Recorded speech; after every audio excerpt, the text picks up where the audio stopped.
જેતપુર ગામે અદાણી કંપની સામેના વિરોધે હવે ઉગ્ર અને અનોખું સ્વરૂપ ધારણ કર્યું છે। કંપનીના કામકાજ કે નીતિઓથી નારાજ ગ્રામજનોએ પરંપરાગત વિરોધને બદલે ભાવનાત્મક અને સાંકેતિક વિરોધનો માર્ગ પસંદ કર્યો છે।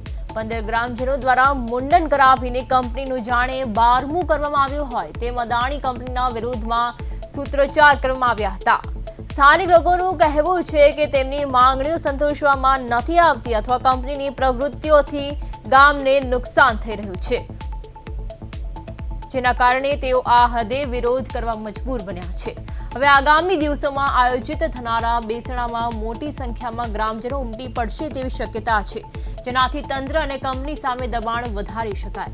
આંદોલન હવે આસપાસના અન્ય ગામોને પણ પ્રભાવિત કરી રહ્યું છે, જેના કારણે આગામી સમયમાં આ વિરોધ પ્રદર્શન વધુ વ્યાપક બને તેવી પ્રબળ શક્યતા છે।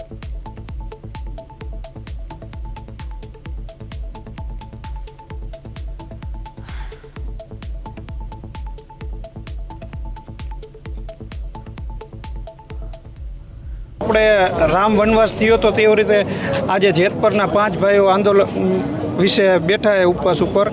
એને સાથ આપવા વાનર સેના બધાય ગામથી આવી રહી છે।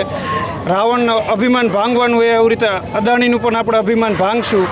લંકા સોનાની હતી તોય સળગી ગઈ, તો આ અદાણી શું ચીજ કહેવાય? આજે મુંડન કરાયું છે, કેટલા લોકોએ કરાયું છે? 15 જણાએ મુંડન કરાયું છે।